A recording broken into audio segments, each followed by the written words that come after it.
Chairman સાહેબ અમારી ફિલ્મનું સેન્સર શા માટે અટકી ગયું? શાંત થાઓ, તમારે એક્સ્ટ્રા ડબલ ફી ચૂકવવી પડશે. પણ સાહેબ અમે પહેલેથી બધી ફી ભરી દીધી છે. આ અન્યાય છે. નિયમ એવો છે, ડબલ ફી ભરો નહીં તો પ્રમાણપત્ર નહીં મળે. આ તો જુલમ છે યાર.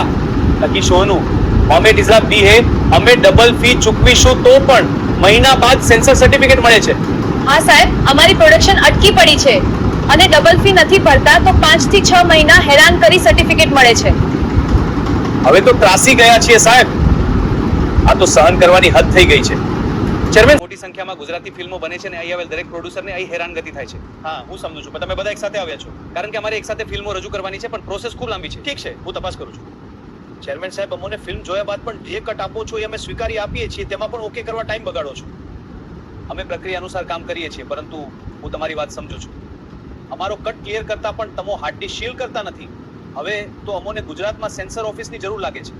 આપણે રાષ્ટ્રીય સ્તરે કાર્ય કરીએ છીએ, પરંતુ હું તમારી માંગણી નોંધી લઈશ.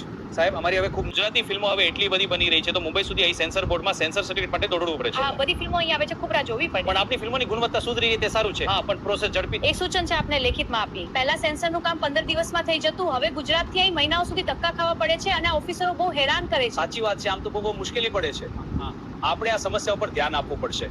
હવે આપણે બધા પ્રોડ્યુસરો ભેગા થઈ ગુજરાતમાં સેન્સર બોર્ડ ઓફિસ બનાવે તેના માટે આંદોલન ચલાવવું જોઈએ, ત્યારે સરકારને આપણી તકલીફ દેખાશે. સાચી વાત છે, આપણે આંદોલન કરવું જ પડશે. ગુજરાતી તમે ગુજરાતી ફિલ્મ નિર્માતા હોય અને તમારી ફિલ્મ સેન્સરમાં બતાવી સર્ટિફિકેટ લેવાનું હોય તો માંડ મહિનાઓ બાદ તમારી ફિલ્મને સ્ક્રીનિંગ કરે અને બાદ કટ આપી તમે તે કટ ક્લિયર કરો તો પણ આ કટ જમા રિપ્લાય આપે નહીં અને હાર્ડલી શીલ કરવાનો પ્રોસેસ કરે નહીં, આવી here replying to cuts and not પ્રોસેસથી હાલ થઈ રહી છે.